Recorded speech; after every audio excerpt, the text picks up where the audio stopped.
ମାଲକାନଗିରି ମୁଖ୍ୟ ଚିକିତ୍ସାଳୟ ସମ୍ମୁଖରେ ମାଲକାନଗିରି ବାঙାଲି ସମାଜ ତରଫରୁ ନିଃଶୁଳ୍କ ଅନ୍ନଦାନର ବ୍ୟବସ୍ଥା କରାଯାଇଛି।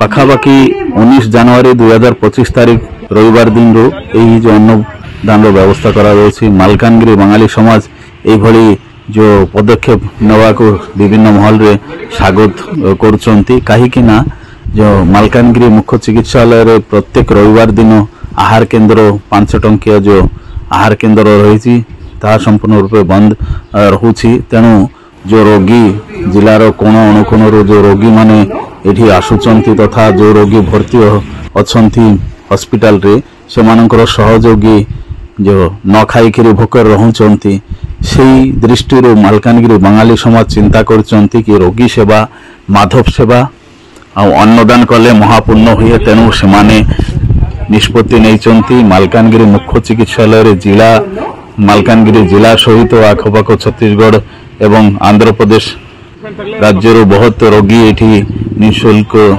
सेवा पाई आसंती एवं सेमाने रविवार दिन अनाहार रे रहंती। तेणु सेमाने विचार करिकी देखिचंती रविवार दिन प्रत्येक रविवार 12:30 समय रे अन्न भोगर व्यवस्था समस्त पाई करंती।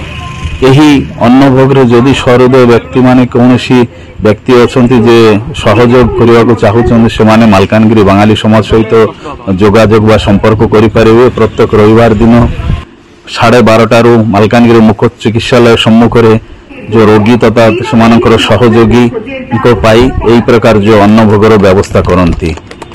कौनसी पैसा लगे ना ए निःशुल्क माने फ्री रे आपण माने अन्न भोग पाई परिबे। तेणु मुख्य चिकित्सालय सम्मुख में प्रत्येक रविवार दिन जो को रोगी माने अछंती मालकानगिरी मुख्य चिकित्सालय दीर्घदिन धरिकी सहयोगी तथा जो माने नुआरे आसंती सेमानकर सहयोगी माने जो माने रहंती से माने आसिकरी यही जो अन्न दानर उपभोग करि परिबे। जिलार विभिन्न प्रांतर रोगी माने आसिकी रहउचंती सेमाननको पाई चिंता करिकी तथा जो एठी जो रोज मरार जीवन काटुचंती जमिति कुली भित्ति करिवा लोक दिन मजदूरिया लोक से माने भी यही जो केन्द्र लाभ उठे पारिबे से माने निःशुल्क फ्री रे अन्न भोग पाई पारिबे।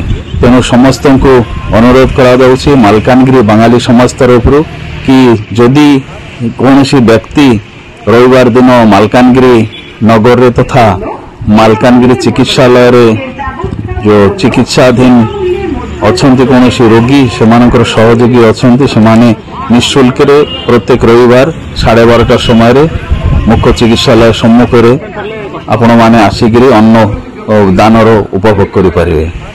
मालकानगिरी गोविंद मंडल को रिपोर्ट न्यूज इंडिया 30।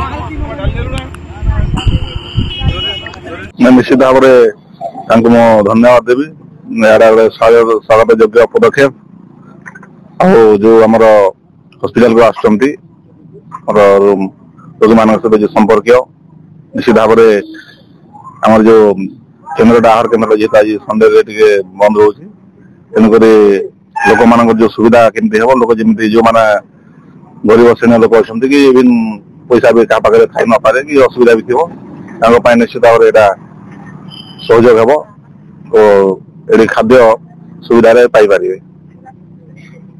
माधव सेवा ही मानव सेवा यही उद्देश्य को देकर सदर जोन गोटे निष्पत्ति नहीं गत 6 मास पूर्व से मानव सेवा करने बर्तमान 10 सप्ताह है चली और सामने टाणिब बोली आशा अच्छी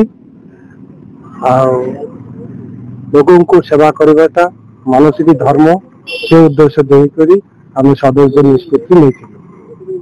धन्यवाद। नमस्कार मो ना मनोज कुमार चौधरी साधारण संपादक मालकानगिरी बंगाली समाज सदर जोन दीर्घ दिन धरी आम देखा पाइलु जे आमर जो 9 मेडिकल रविवार दिन 5 टंकिया जो आहार केन्द्र था बंद रोचे। तो एटा द्वारा कौन होना रोगी मान सहित जो मैंने आसुंच दूर दूरांत मुठू स्टार्ट कर चित्रकूटा बहुत जगह लोक आसुँच खाइबार बहुत असुविधा हो दृष्टि को रखिकी ही आम आमर सदर जन समस्ते मिसिकी गोटे चिंता कलु जे किसी गोटे करूँ। तो 19 तारिख जनवरी 19/2025 जिनटी आम स्टार्ट कर स्टार्ट कलु परठू आज पर्यंत आम पछुआ चाहिए कहीं प्रत्येक रविवार 300 रु ऊर्ध्व लोक आम आहार जगै पार्छु जोद्वारा कि आम मनोबल आहरी बढ़ी जाइए। आम चिंता करुचे जो भाव में यहाँ वर्ष वर्ष चलो आदि किए सहृदय व्यक्ति अच्छा जी आमको साहाय्य सहयोग करने चाहते से निश्चय आमर मालकानगिरी बंगाली समाज सदर जन को संपर्क करूँ। या द्वारा आम उपकृत हबू।